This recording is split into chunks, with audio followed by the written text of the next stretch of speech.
10 Shocking Facts About Legal Slavery in Modern America. There are many different estimates as to how many people are actually living in some type of slavery today, as it is often called by many different names, but most estimates put the number in the tens of millions. Regardless of the count, most people believe that if anything, any slaves within the United States are likely prostitutes or similar, and that hard labor slavery isn't really a thing in the USA. However, it is not only quite a big thing, but it is a billion-dollar industry that is legally sanctioned by the United States government, one of the only countries to legally allow slavery, though probably not quite in the form you're thinking. The 13th Amendment bans slavery, but has an exception for incarcerated felons. Many people are confused about when slavery in the United States really ended, and for good reason.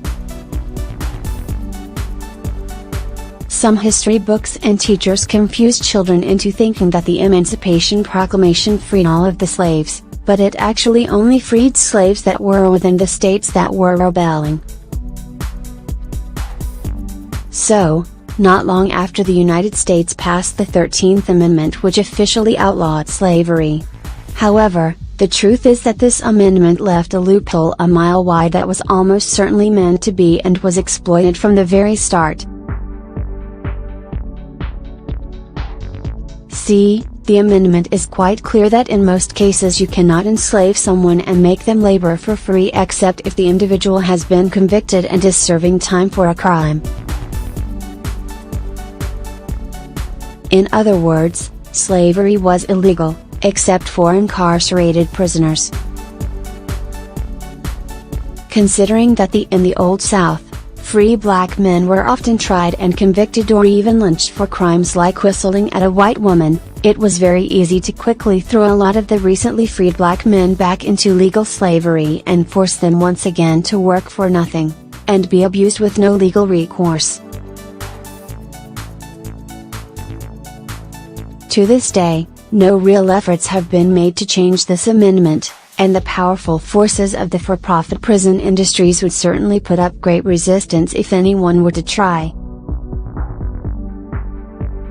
Prison fill quotas incentivize states to put people in jail.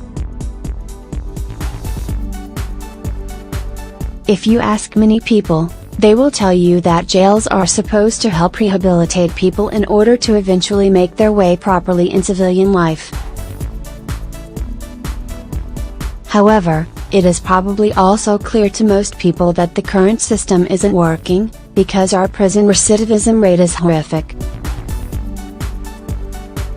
More than 75% of people who go to jail in the United States end up returning to prison within 5 years. And the statistics really only get worse after that for people who end up in the clink twice.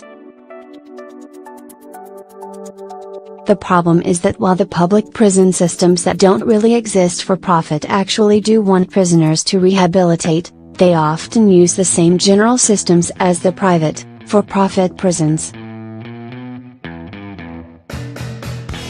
And, as you might imagine, the for-profit prisons like the higher recidivism rate exactly where it is. In fact, the for-profit private prison complex in the United States is a multi-billion-dollar industry that makes insane margins on the nearly free labor that the prisons they own and run provide them. Some of them, in their greed, have worked with state legislatures to pass laws that work to turn the United States into a true dystopia. They have had laws passed that make the state keep the prisons occupied up to a certain percentage, such as 75 or 90. These fill quotas are enforced by financial penalties if the contract isn't met, and it encourages the state to encourage local government to make their police and judges be as heavy on arrests and convictions as possible. Instead of spending time and money on better rehabilitation and making the community a better place, they have to spend all their time and money on cracking down on every lawbreaker for the slightest thing, or face worse yet, financial penalties. The entire system is completely inane. Some private prisons pay their slaves a pittance, some pay them nothing at all. If you are in a for-profit private prison, then they can and will make you work, and you really have no choice in the matter. Despite it being the year 2018, you are a slave and your labor does not belong to you. Now, some people may think that they can and will resist, but it is a foolish notion. If you refuse to work, you could find yourself put in isolation, which most people find to be its own torture very quickly, or you can have months or even years added to your time, or worse. Some slavers are nicer than others, but it is a grim life in any case. In some situations the prison will offer the slaves a small pittance for their work, usually pennies on the dollar, and they can either save it or use it in the commissary. However, there are plenty of prisons that don't pay the prisoners even a single penny for their work at all, give them only the food and other basic needs that they dole out to everyone, and they don't really care if you don't like it. These prisons are trying to maximize their profit, not be your friend, and in the end it really doesn't matter what you like. Slavery for prisoners is perfectly allowed in the United States of America in the new millennium, and prisoners are probably the group whose social plight is cared about the least in the mind of the common populace. Prison slave labor produces some of your favorite brands. Prison slave labor producing a staggering amount of American goods is one of the best kept secrets and something people tend to think about very little, but it truly supplies way more brands than most people would think. Inmates have been known to sew products for brands like Victoria's Secret, JCPenney, Macy's and others, as well as do basic grunt assembly for tech giants like Microsoft or Motorola. Prisoners have been made to produce everything from glasses, to road signs, body armor and mattresses.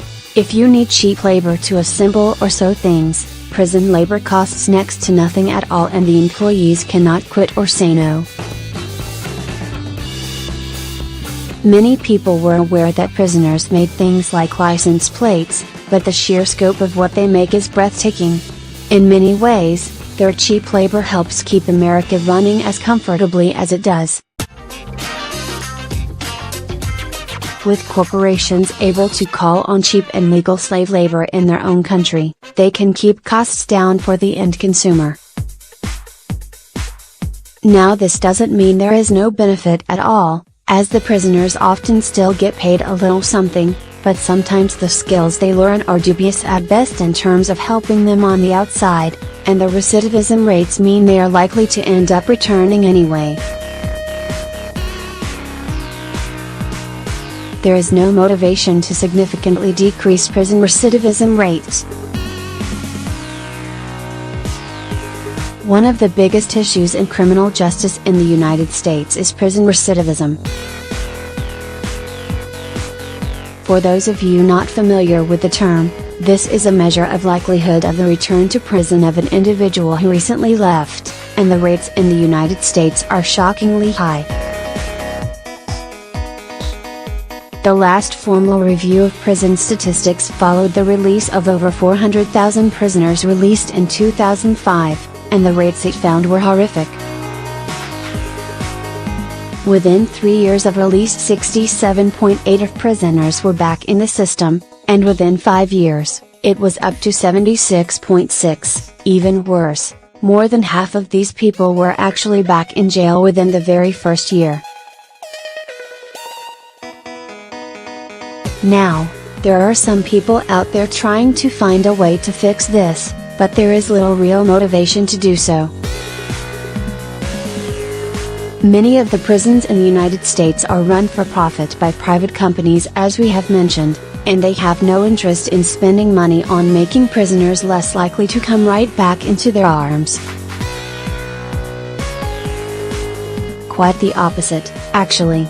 Public prisons have more reason to actually fix the problem, but since they aren't for profit, they don't have the kind of lobbying power that the for-profit prison industry can bring to bear. With this cozy system in place, the private prison industry can relax knowing most people who enter their employ will belong to them for life. Some juvenile prisoners also perform labor for free in the United States of America. The dirtiest secrets of the United States is that they have so many juveniles locked up in jail, close to 50,000 back when data was compiled in 2015. Of these juveniles, about 1,000 of them are locked up at any given time in adult jails, with full adult prisoners. However, to make matters worse, the rules of slavery in the 13th Amendment don't make any special exceptions for children. So many children locked up in jail are forced to work for nothing or next to nothing against their will. One particular facility called Walnut Grove suffered from so many abuses that it was closed back in 2016, although the gears of justice can grind slowly, as the reports of abuse started to come to light 5 years prior to that.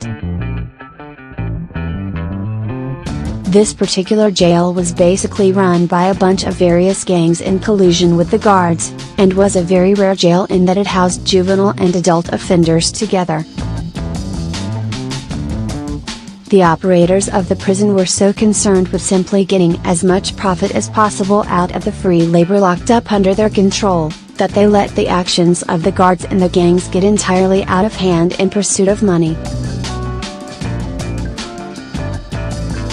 At one point, they were getting in so many new prisoners that they decided to do a 500-bed expansion and increase their revenue by $3.4 million per year. They could have used some of these funds to reform the prison, but they just didn't bother.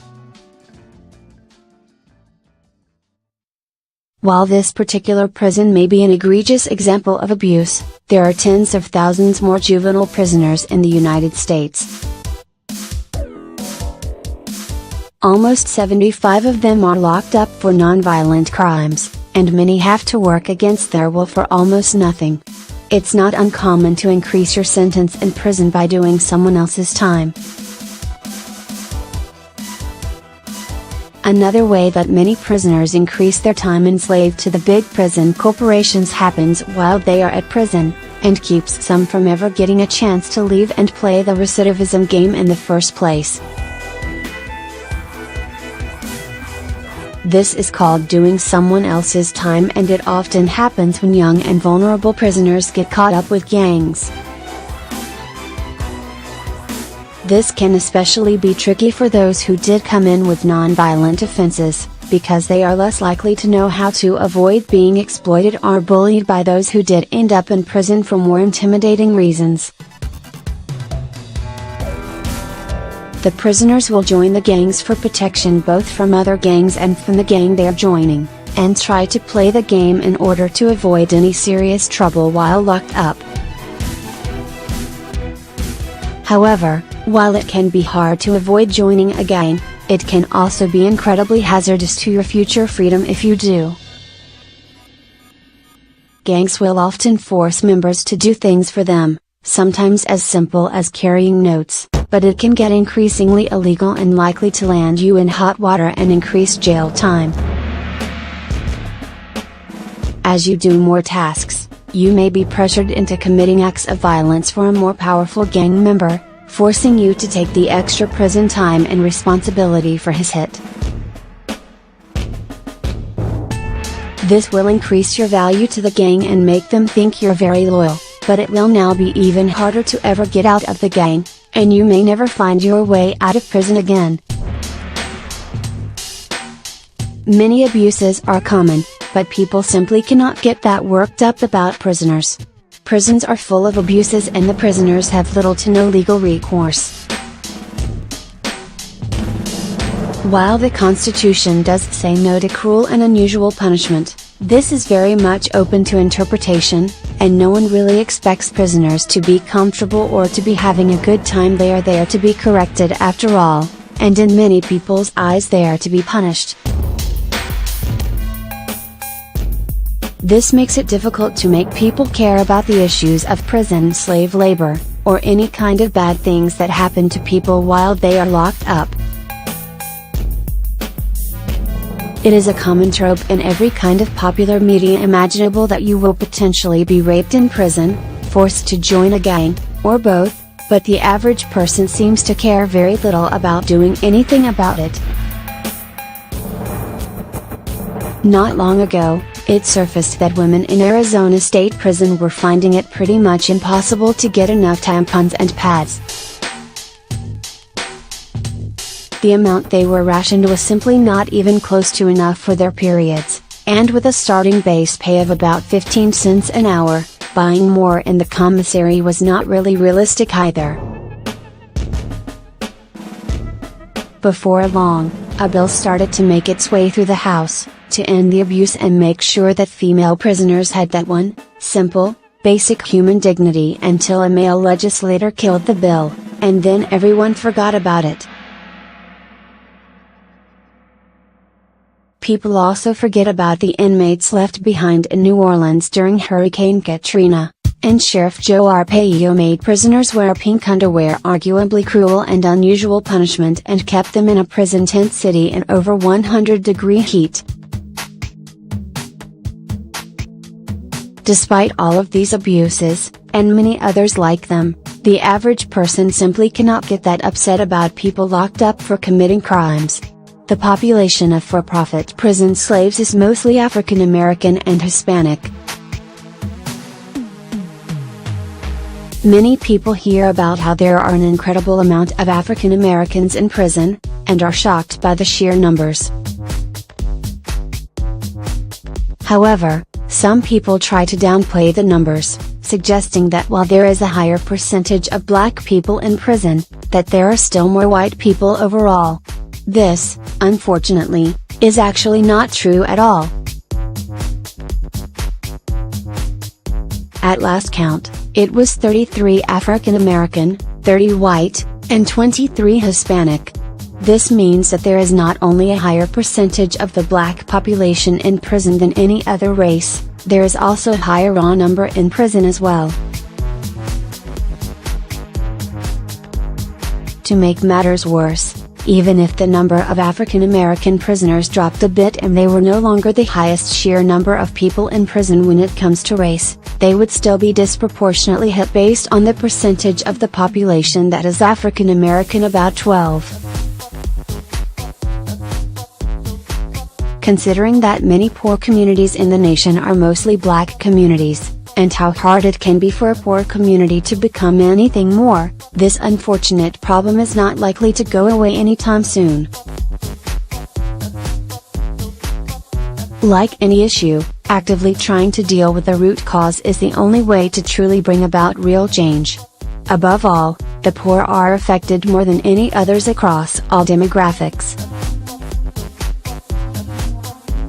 This may not be a huge surprise to most people, but above all else, poverty seems to be the biggest factor when it comes to ending up in prison and being trapped in the slave system for the rest of your life. Looking at the statistics, children born to the bottom 10 of earners are 20 times more likely to end up in prison than those born to the top 10. In general, the poorer you are, the more likely you are to end up in prison, with those who grow up in fairly isolated poorer communities being the most at risk. Being minority makes your odds even worse, of course. Now, there are multiple reasons for this, and all of them are basically economic. Richer people are less likely to commit crimes meant to sustain life, like stealing food, or crimes of desperation meant to steal just enough to pawn to survive and pay your bills. On top of that, the more money you have, the better a lawyer you will be able to hire, and the better educated you will be. If you are better educated, you will have a better understanding of the legal system in general, and of course more money means more time to fight the charges on your own or deal with community service or other options. The rich simply have way more means to fight charges, whereas the poor are more likely to take a fairly bad deal and end up being stuck with it. With very little education to begin with and no family with deep pockets, when they get out, they soon find themselves right back and a slave to the system for life.